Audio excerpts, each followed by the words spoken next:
औरतों पर गोली चलाने वाले आज कहते हैं कि अयोध्या में राम मंदिर बेकार बना। जिन्होंने बेटी और व्यापारी की सुरक्षा में सेंध लगाने का दुस्साहस किया था अपने शासनकाल में, आज वे माफिया के मरने पर फतिया पढ़ने के लिए जाते हैं। भारत माता की, भारत माता की, भारत माता की, गंगे मैया की, गंगे मैया की, वंदे वंदे वंदे। शाहजहांपुर के हनुमत धाम की बजरंग बली और भगवान परशुराम के धाम को कोटि कोटि नमन करते हुए आप सभी ददरौल वासियों का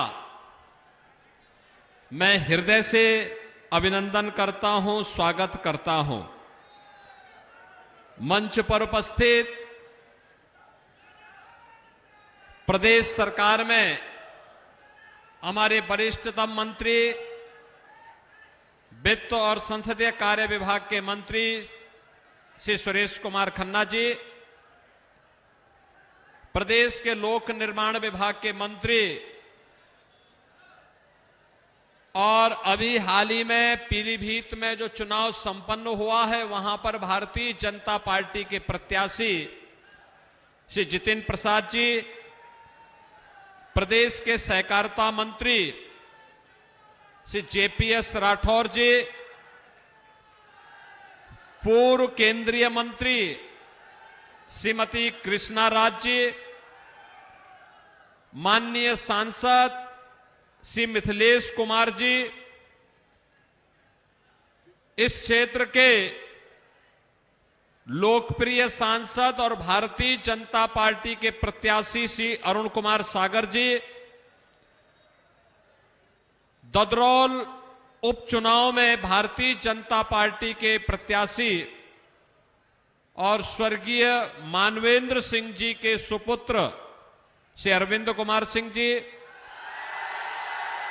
भारतीय जनता पार्टी के जिला के अध्यक्ष श्री केसी मिश्रा जी, महानगर अध्यक्ष श्रीमती शिल्पी गुप्ता जी, हमारी लोकप्रिय महापौर श्रीमती अर्चना वर्मा जी, जिला पंचायत अध्यक्ष श्रीमती ममता यादव जी, विधान परिषद सदस्य डॉक्टर सुधीर गुप्ता जी, माननीय विधायकगण श्री चेतराम पासी जी, वीर विक्रम सिंह जी, हरिप्रकाश वर्मा जी, श्रीमती सलोना कुशवाहा जी, राजेश वर्मा जी, राकेश कुमार मिश्रा जी, भारतीय जनता पार्टी के हमारे सभी वरिष्ठ पदाधिकारीगण और भारी संख्या में शाहजहांपुर लोकसभा क्षेत्र के ददरौल विधानसभा में उपस्थित बहनों और भाइयों,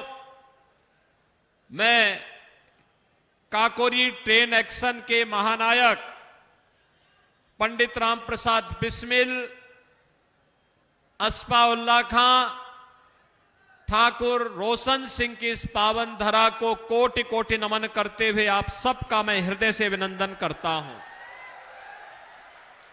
बहनों और भाइयों, 2024 का लोकसभा चुनाव एक इतिहास के नए मोड़ पर नया इतिहास बनाने के लिए उतावला दिखाई दे रहा है।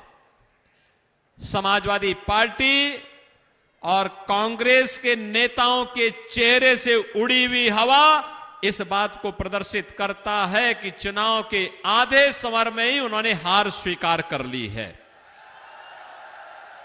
बहनों और भाइयों, यह हार तो होनी ही थी। उनकी हार शाश्वत सत्य है, क्योंकि हमारा इतिहास गवाह है, हमारा इतिहास गवाह है, कितना भी बड़ा क्यों न रहा हो, कितना ही शक्तिशाली क्यों न रहा हो, लेकिन अगर रामद्रोही है तो उसका पतन सुनिश्चित हुआ है।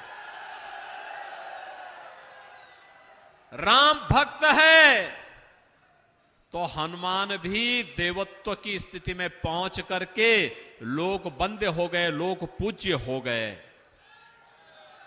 बहनों और भाइयों, ये चुनाव राम भक्तों और राम द्रोहियों के बीच में अब सीमित होकर के आ गया है। आपने देखा होगा, राम भक्तों पर गोली चलाने वाले आज कहते हैं कि अयोध्या में राम मंदिर बेकार बना। आतंकवादियों को बिरयानी खिलाने वाले और आतंकवादियों की पैरवी करने वाले और माफिया और अपराधियों का अपना गले का खेवनहार बनाने वाले लोग, जिन्होंने बेटी और व्यापारी की सुरक्षा में सेंध लगाने का दुस्साहस किया था अपने शासनकाल में, आज वे माफिया के मरने पर फतिया पढ़ने के लिए जाते हैं। और इसीलिए मैं कह रहा हूं, इतिहास के नए मोड़ पर एक नया इतिहास बनाने के लिए मोदी जी के नेतृत्व में 2024 का ये चुनाव आज पहुंच चुका है। बहनों और भाइयों, लगभग आधा चुनाव संपन्न हो चुका है। 3 चरण पूरे हुए, 4 चरण बाकी हैं, लेकिन 285 सीटों पर अब तक चुनाव हो गए। 285 सीट पर चुनाव का मतलब अब की बार आधी मंजिल पूरी कर ली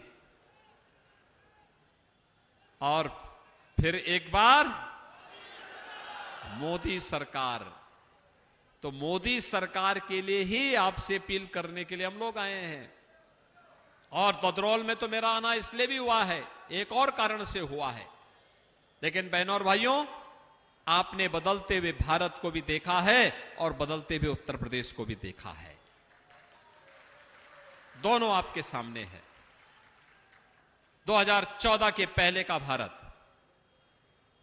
दुनिया में सम्मान नहीं था, सुरक्षा तार तार थी, आतंकवाद और नक्सलवाद सिर चढ़ करके बोल रहा था, विकास के कार्य ठप पड़े थे, भ्रष्टाचार चरम पर था और गरीब कल्याणकारी योजनाओं का लाभ गरीबों को नहीं मिल पाता था।